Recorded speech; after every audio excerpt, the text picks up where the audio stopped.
Hey guys, it's Misty coming back from the V-Dubstore. I hope you're all doing well. I've been gone for a couple of weeks. We've been here trying to get everybody up and running for the summer. So I figured while I have a minute this morning, I'd take a second to come back with another video. A few months back, we did a video about shocks and how to know what shocks should be on your car. You can still find that on our Facebook page and our YouTube if you scroll back. It's Let's Talk Shock about shocks. So today we are going to talk shop about front beams. Some guys may know how to figure out what beam they have. Not everybody does. So today we're going to figure out what beam we have and then what kind of drop, if we want to do a drop, or how to tuck in our wheels a little bit in the case that we do. Everything I'm going to talk about today is going to be about statically dropping your vehicle. If you are looking for a custom beam, however, Sam over at Valley Autowerkz, he's a great person and he makes amazing beams for you guys.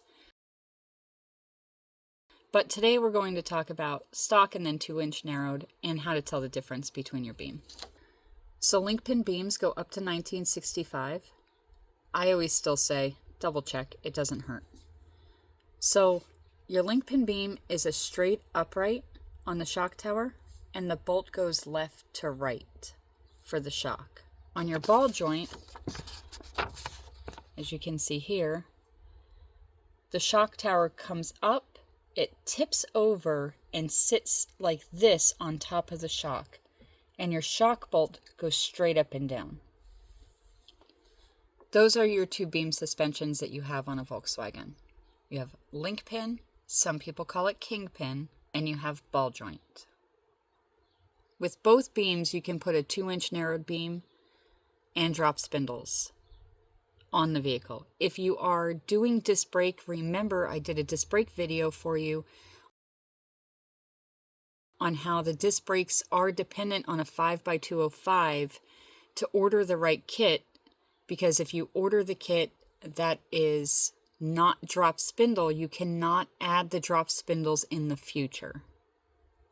So a lot of guys like to run a bigger tire. They want to run a 185, a 195. I mean, I've seen guys running 215s on the front. When you're doing a bigger tire, you're going to have to tuck the tire in. That means you're going to have to bring it in to some degree. With a 2-inch narrowed beam, it brings the tire from the fender in to the center of the car by 1 inch per side. Now, if you're wanting to lower the vehicle, you can then put a drop spindle on. That lowers you automatically 2.5 inches. What I suggest a lot of times is you put 2.5-inch drop spindles on, put an adjustable 2-inch beam on. You can run a stock beam too. A adjustable beam runs you just below stock height, and then you use the beam to adjust how high you want the ride height. So you can run that beam all the way up and just be a little bit lower than stock height. However, then that allows you to tuck the tire into the fender well as much or as you need to make it so that you don't have tire rub. You can put 2.5-inch drop spindles on a stock beam. You can also run an adjustable beam with stock spindles. However, if you're trying to get that middle ground where you're tucked in a little bit and just lowered enough to tuck the tire, having the 2-inch drop spindles and the adjustable beam help you so that you can find that nice sweet spot on your suspension. And again, that works for both ball joint and link pin. I usually don't suggest guys to put any more than a 2-inch narrowed beam on their car. And the reason is the body.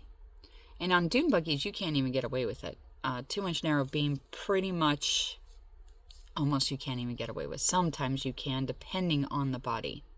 So if you're a dune buggy guy, like a fiberglass dune buggy, I don't really suggest buying narrowed beams because they have tendency to not clear the body. On a Beetle, you usually will have to cut into the fender well in order to tuck the beam in.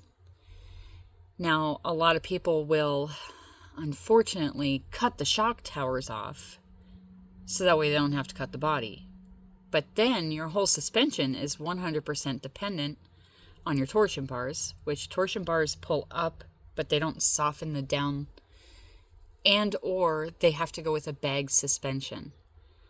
You can do all that. You're then cutting into the chassis instead of cutting into the body. I kind of like to leave the car as is so you don't have to worry about ruining any value of the vehicle. But then at the same time, still getting what you want out of the car. Remember, as I mentioned in that shock video, when you are using an adjustable beam, you're only using lowering shocks when your beam is at the lowest point on the adjusters. Any other time, you're pretty much going to run a stock height shock. The reason is that shock will actually hold your suspension together and it will not allow the suspension to move. So you definitely want to make sure that you're running the right shock. I do encourage everybody to go back and watch the shock video. I may repost it. And I also encourage you to watch the disc brake video before you get into wide 5 disc brake, especially. Ball joint disc brakes, 4x130 and stuff, they're not as dependent on the beam suspension, but link pin's very dependent. Really hope this helps. I'm sure there's a few more pointers that maybe you guys can suggest down below. I hope this helps. If you guys have any questions, please feel free to reach out. You can call or text. Remember, our text line goes to the computer, not my cell phone, so you could text it at 3 a.m. It doesn't bother me. I'll get back to you when I get in. Remember, we also have our YouTube, which is the same as our Facebook, which is one V-Dubstore. We don't have too many people over there yet, so if some of you can head on over there, maybe they'll help out that page, and we will still cross-post between both pages. I hope you have a great day, you stay safe,